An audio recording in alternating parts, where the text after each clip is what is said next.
I help coach some sports, and when it gets hot outside and kids are like, oh man, I'm so thirsty, right? I'm like, have you been drinking water throughout the day? Because it doesn't do you any good to just chug water right now, because that's, I mean, a couple hours from now that might be helpful, but it's not going to help you in the game. Right. I think about that in some ways regarding spiritual preparation, that it's not something you can chug right before the service and think that all of a sudden you're going to be where you need to be. It's time once again for the Worship Ministry Catalyst Podcast. Worship Ministry Catalyst is a resource for all worship leaders and team members serving in the local church. So take a seat at the table and join the conversation as we discuss all things worship, from team dynamics to technology and song selection.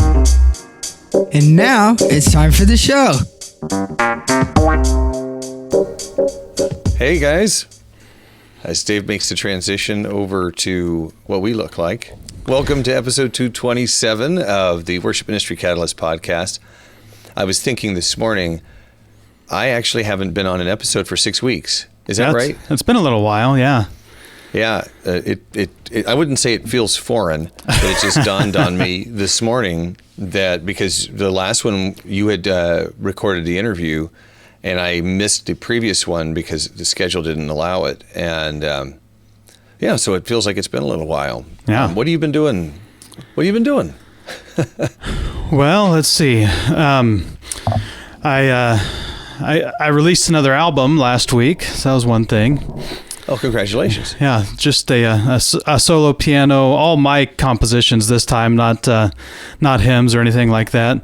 I got to cover a couple weeks before that of Battle Belongs by Phil Wickham. Have you done that song?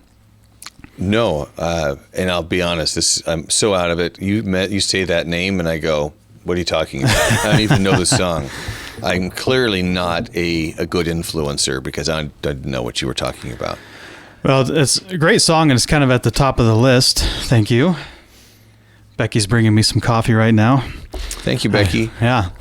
So it's a great song. It's climbing to the top of the charts. It's one of my daughter's favorites, which is the reason we started doing it, because I wanted to give her something that she was enjoying and connecting with. And I'm really liking it. And I thought, well, I'm going to do an instrumental piano version of it. Peaceful, quiet, piano. So it's interesting to try to take a fast song and make a peaceful version out of it. But so the last couple of weeks for me have been kind of trying to release music, and then we're working on this. We do this a new men's podcast at our church called Man They Remember, and it always takes a lot more time once you're actually doing it than in your mind when you're thinking about doing it. I don't know if that's just you, if just me, or do you experience the same thing? Yeah, always.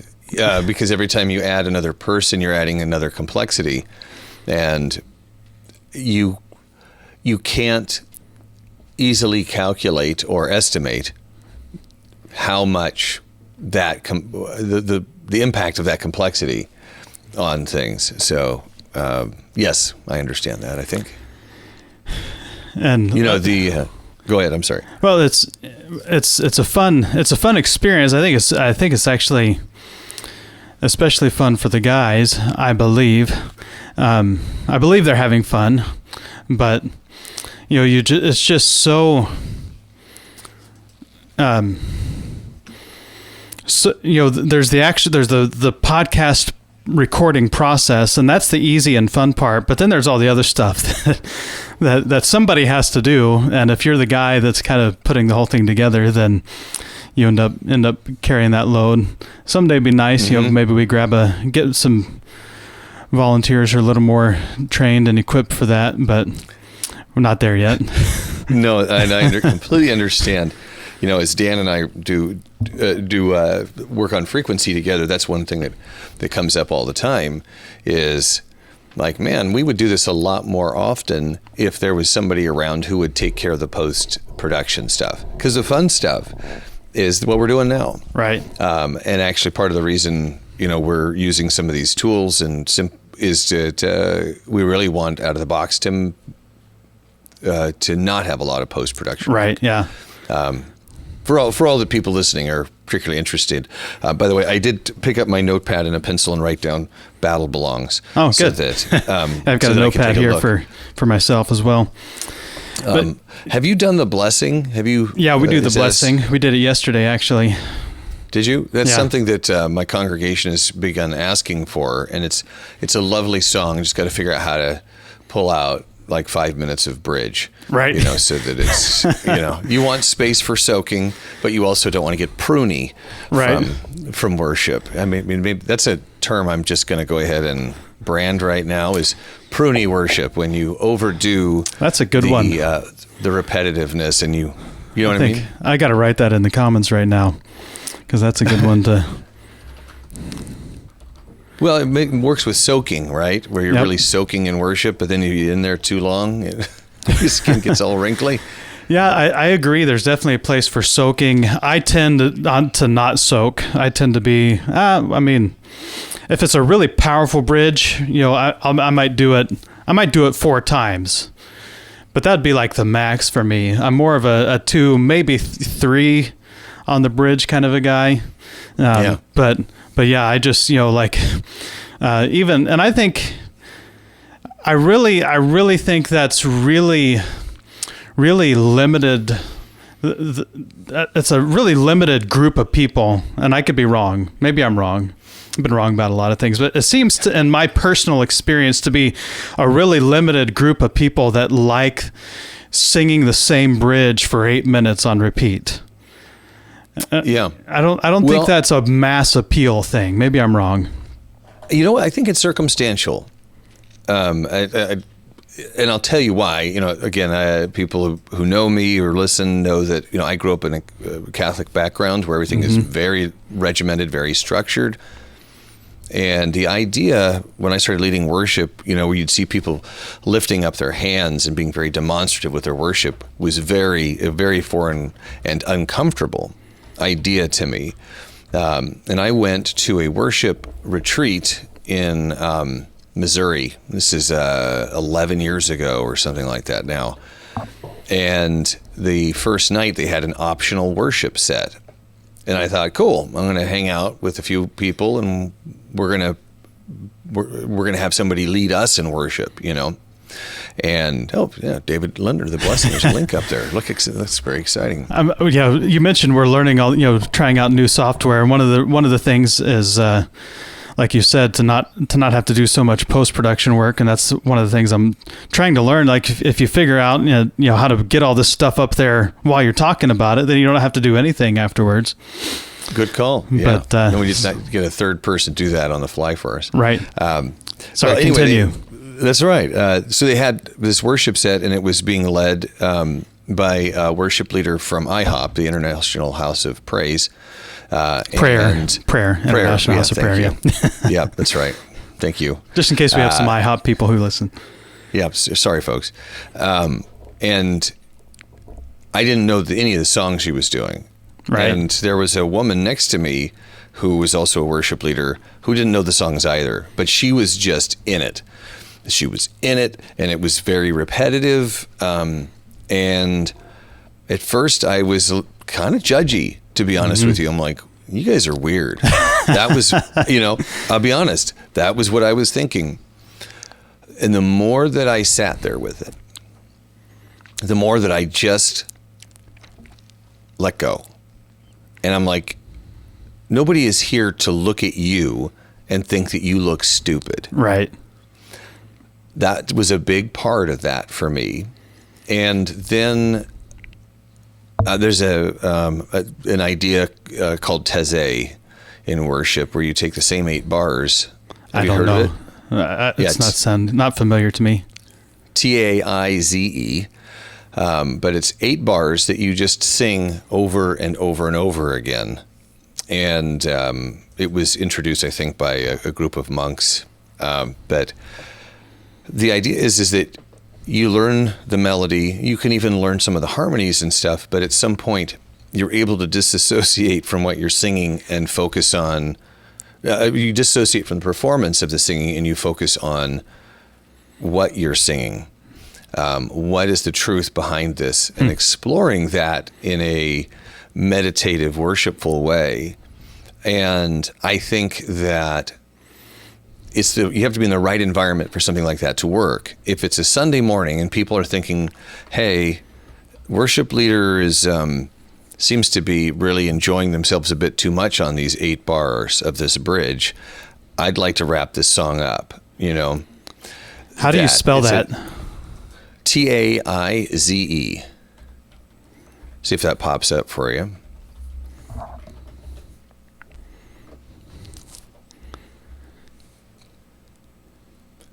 We all waited with bated breath to see if he finds it. But you know what I mean. I'll fill in space while you're searching for that. There are times I know where I really want to explore a song a bit more.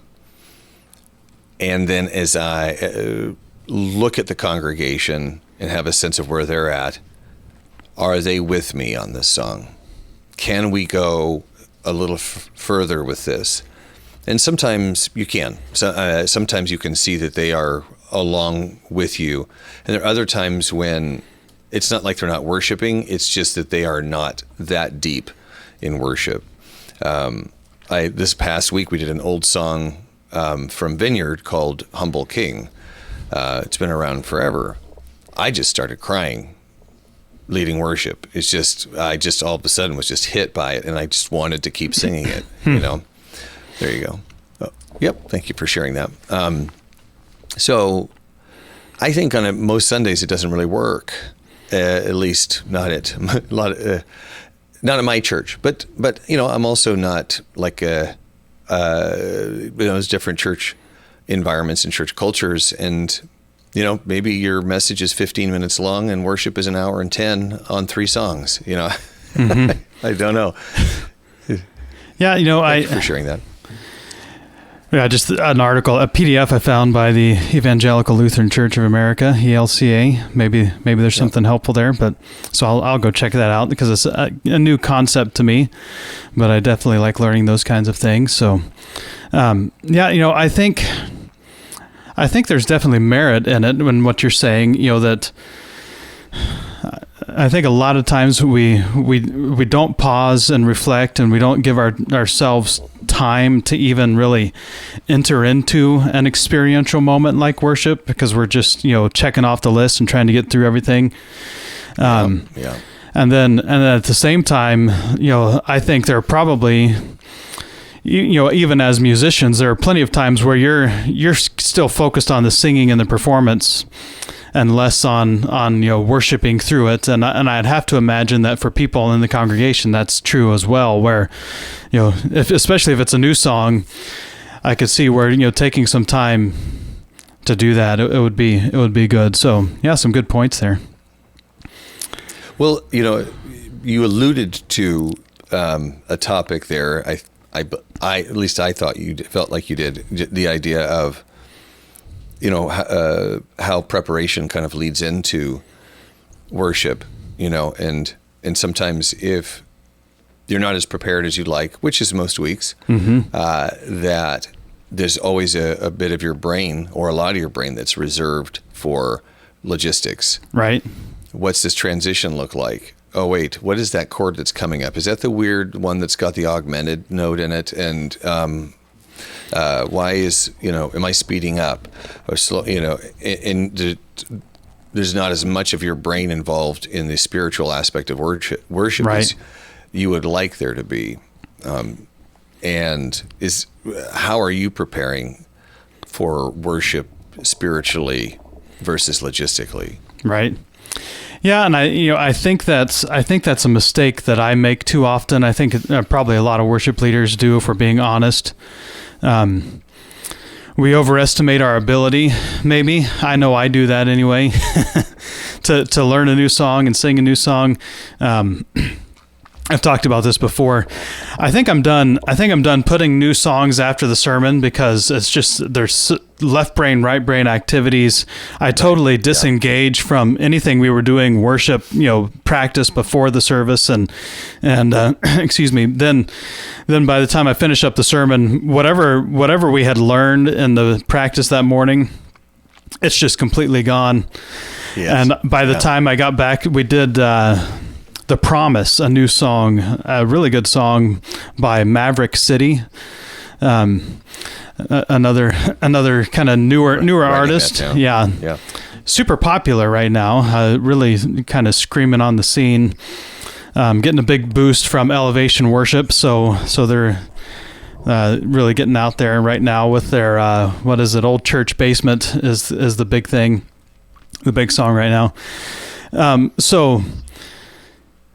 But we were doing the song Promises by Maverick City, and I didn't know it well enough.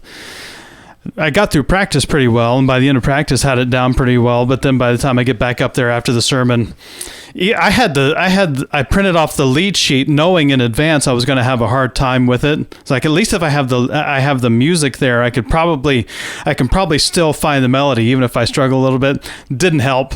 I mean, it was just totally gone by the time I got back up after the service. So man, I can relate to that. Yes. So, but then this week we repeated it, and we did it before the sermon, and it was fine. But I think there's what'd you call it? Taize? Is that how you say it? Taize, yeah. Taize.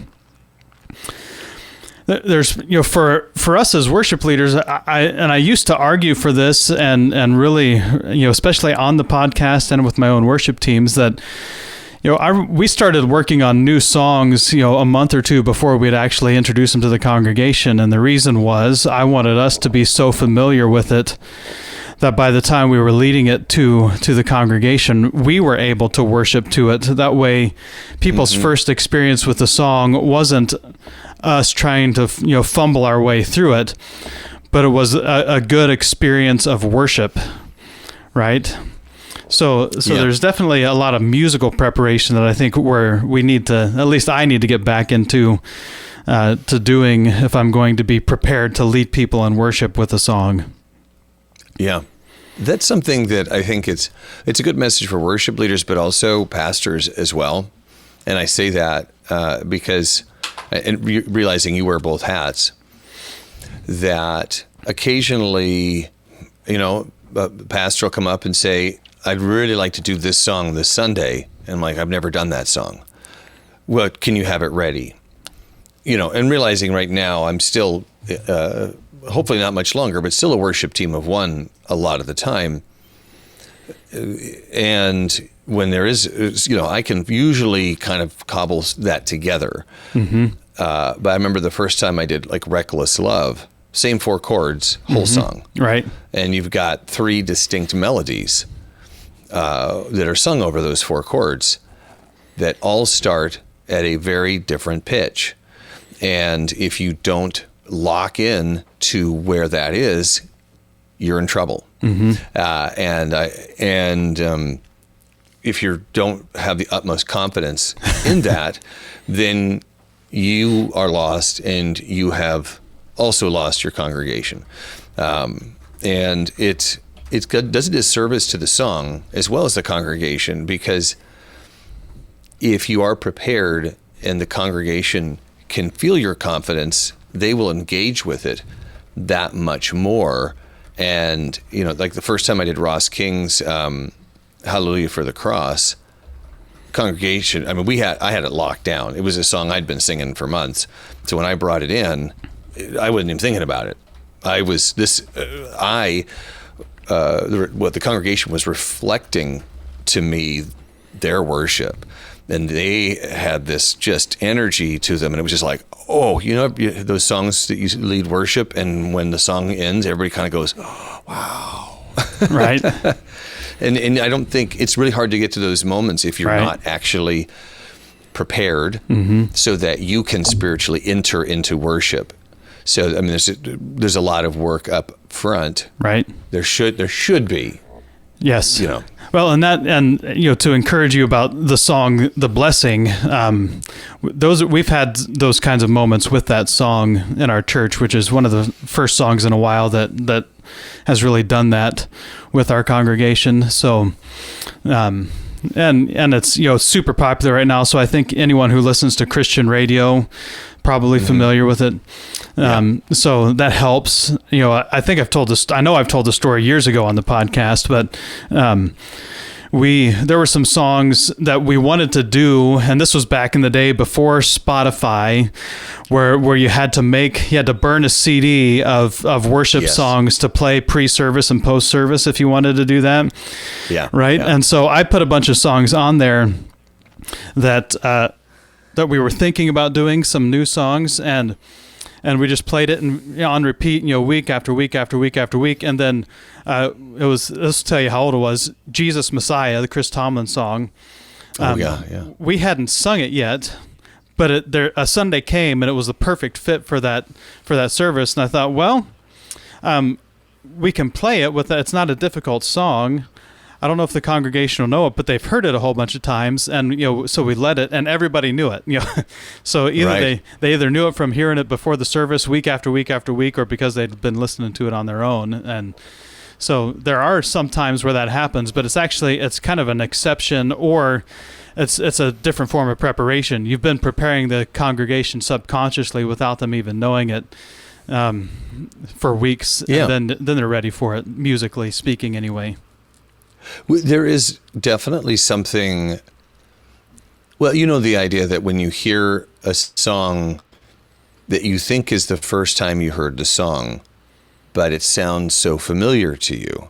Heaven is Where You Are, the Paul Baloche song off of his most recent album, is one of those where I'd really listened to the whole album a couple of times, but not really listening in an engaged way. It was more of like background music. Oh, I'll put this on. I'm not really listening for what's a song for worship. But when I finally did sit down and start evaluating those songs for worship, that song played and it just thumped me. I just, for whatever reason, I just connected with it, and I already was familiar with how it sounded, even if I didn't know the song. And I'm just, why am I not doing this? And it's something that, from my homework perspective as a worship leader, I am very convicted of the fact that there are songs you've listed today where I go, I don't even know what you're talking about, because I'm not listening to Christian radio. I am not engaging with the songs that are sent to me by the labels to listen to for, hey, you should check this out. I'm not checking out Song Discovery from Worship Leader magazine. And I've gone from being one of the people that was most on top of what was popular to the person who has no idea what's happening. It's just a completely opposite side of that. So somewhere in between there's some balance. Yes. I haven't got there yet. I'm working on it. Me either. On it. And like I've said before, I don't listen to worship music all that often. I listen in conversations for songs people are talking about, really, is how I do it now. I don't go listening for new worship music. There's just too much to even try to stay on top of it, right? Mm-hmm. But if I hear people start mentioning an artist or a song, and more than one person in more than one context, then I'll go check it out. Yeah. So fair enough. But so there's that's the musical preparation. What about our spiritual preparation, like our personal worship preparation as a worship leader? How do we accomplish that? How do we do that? Maybe on a more practical level.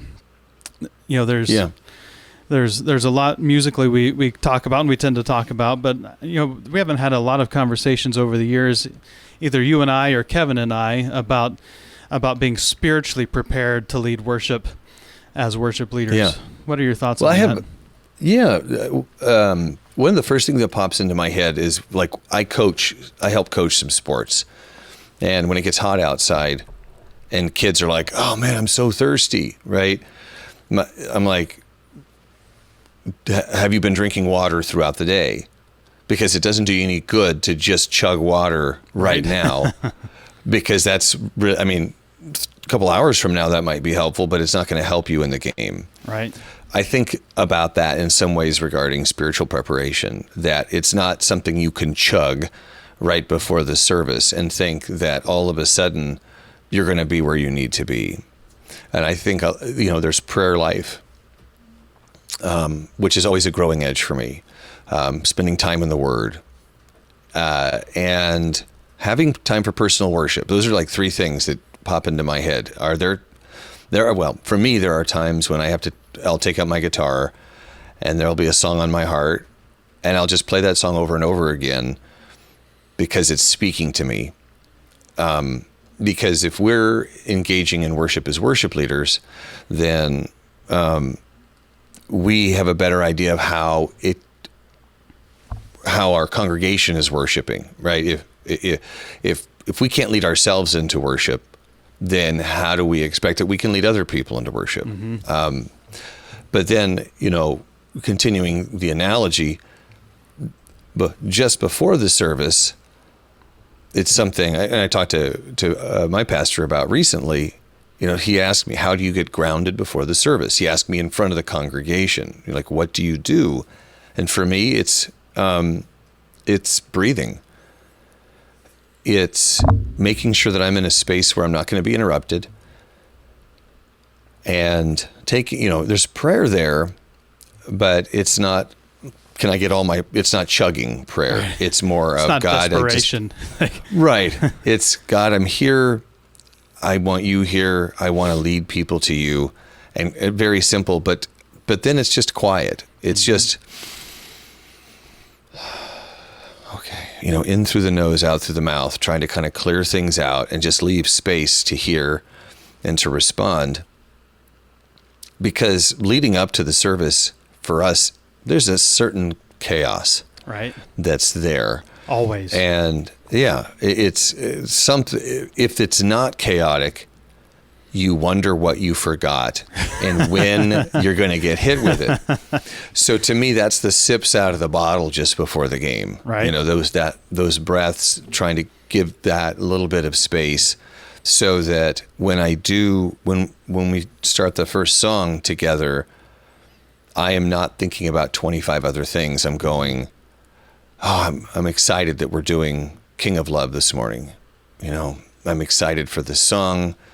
I'm excited for people to hear this. I feel looser, right, not tense. I've had people comment to me, they can tell when I am more comfortable, and that makes them more comfortable. Right. So that's kind of my initial thoughts on that topic. And what about you? Yeah, I think some very similar things. I hadn't thought about, the breathing and calming and stuff right before the service, but prayer, your prayer life, your personal prayer life, your personal worship life, your personal devotional life, really, I guess is what we're talking about. Yeah. If one of the things that I know they talk about with pastors and preachers is, if you're not walking with God on a daily basis, your well's going to run dry. You're going to run out of things to say. You're going to run out of context. You're going to run, Mm-hmm. And when I preach a sermon, a lot of the things are written down, but then a lot of the things I say aren't. And I trust that God is going to bring to mind things that He wants me to say, usually from Scripture, from some kind of interaction I've had with Him over recent weeks or months, even. And God will use those things. But if I'm not doing that stuff consistently, it's not there, right? So, then it's just like all I've got are my prepared notes, and there's nothing else in advance, in between the lines that I can add. And I think it's so easy as worship leaders to really just focus entirely on the music, and only ever have a moment of worship when we're doing worship music, or when we're practicing music or whatever it is. And we don't have any foundation in our spiritual walk with God. With we call it, for our discipleship purposes here, it's our daily RPMs. Got to get the engine going, right? So read, pray, and meditate. If we're not doing those things on a daily basis, then it's really going to be hard to be prepared to lead worship on any Sunday. You can, and even if you do those for a long time and then you have a week where you don't do them and you try to get up and lead worship, I think it's evident to people. I think people, I think people can tell when you're getting up. I know I think I can tell pretty well, but I also know the people and I kind of know their habits and rhythms. But I think I can tell when someone's getting up and they're worshiping and leading worship, leading the congregation in worship out of a lifestyle of walking with God Monday through Saturday the week before. And the others who haven't spent any time with God and maybe practiced the songs a little bit, but that was the extent of it. And there's just, to me, there seems to be a pretty clear difference between the two. And I think our congregations can tell too. Yeah, I would agree. I think also there's grace there. Oh yeah. In that there's going to be, like I said, like this past week, we did Humble King 2 weeks in a row. I'm not sure why, but we did. And for 2 weeks ago, I was like, this is nice. This past week, it was, holy cow, I can't hold it in, and I can't tell you the difference between the two. Why it hit me one week versus another. And there was a pastor who. I'm aware of, I don't know, but he would be good. He'd be really, really good about 1 out of 10 Sundays. And the other 9, you're like, right, what are you talking about? And when asked about that, he's like, okay, I'm glad of that, because that time, it's very evident when the Spirit is really working in me, and you can see how I am so dependent on the Spirit for those things. And part of that meditative process is to say, I want to leave space for me not to be in control. In the same way you're talking about your sermon, that leave some breathing room, be prepared, know that you're ready. But if the Spirit says, I need you to go here, right? And I'm not prophetic or anything, there's just definitely times when I'll get something and I'm like, somebody here is having a really rough time right now. And I want to speak to that a little bit. And being receptive to that, I think, happens when your RPMs are at the level that they should be, because if you've done your own self-care, your own spiritual self-care, then you're in a better position to provide care for other people. Mm-hmm. If your spiritual self-care is suffering, then you are so focused on trying to pull yourself together that you are not open to what other people are living. Yeah, we live on a small 5-acre farm out in the country, and one of the things that I notice is that I have a lot of engines I have to take care of, and it starts to get annoying. And the engines that I don't run consistently are always the ones that I have to do more work on. That's right. But the ones that we use on a regular basis, the ones that are running, at least once a week, they're better. But the ones that go long spans in between being run, they start running rougher. You start having things like your jets and your carburetor get clogged up, and you have to take the carburetor apart and clean out the jet, which is not fun. It's a hassle, and just gunk builds up in there when it's not getting used. And I think the same thing happens with us spiritually.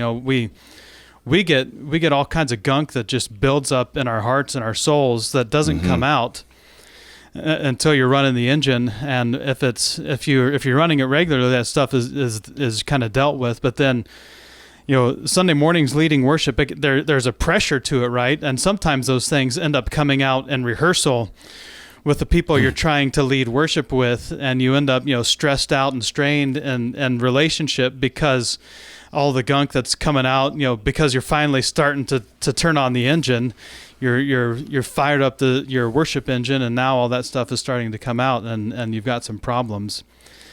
Yeah.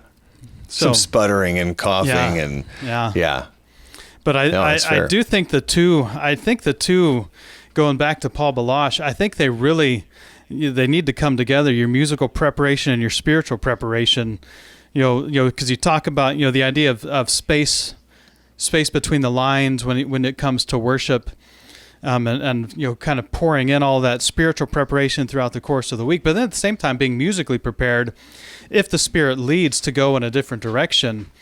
in the middle of a song or in the middle of a set, if you're spiritually and musically prepared, then it's like, oh, let's just go there. And you're confident to go there, and you can lead the team there because you know where you're going. And yeah, the team might take a few bars to catch up and figure things out, but you know where you're going, they'll catch up. But if you try to do something like that without being spiritually and musically prepared in the middle of the service, it's going to be a train wreck most of the time, right? Yeah. Well, what it made me think of is if you ever go camping and you're pulling a trailer, right? If you turn too sharp, the trailer's going. I mean, and it's going to throw everything off. If you're not thinking about that turn, yeah. Anyway, yeah. If you don't, I'm sure I'm going to kill the analogy, but well, yeah, we'll let that go. All analogies fail at some point in time. Yeah. I have to remind myself of that because I try to find perfect analogies, and then I'll kind of take them out to a logical extreme, and then it breaks. It doesn't work, and so it's like, well, I guess I can't use that one because it doesn't fit perfectly. And it's like, well, it worked for the first 9 things. Just leave the 10th one out. Right. But, or just acknowledge, well, yeah, okay, it kind of breaks down there, but it's valid up to this point. That's why Jesus used them all the time, because it spoke to people. Of course, his are so rich and complex and culturally dialed in, and they, as I study and I'm listening to his stories, I go, oh my gracious, oh yeah, that means this and this and this, and we have surface level and next level and all this. Wonderful. It's wonderful. Yeah. But yeah, no, good topic, good thoughts today. Yeah. Well, I guess we'll wrap up there and call it a day. That's about the right amount of time. I do want to remind people. We've been around for 13 years now. I was telling Joe that before the podcast started, before we hit record or go live or whatever the button was I pushed. Yeah.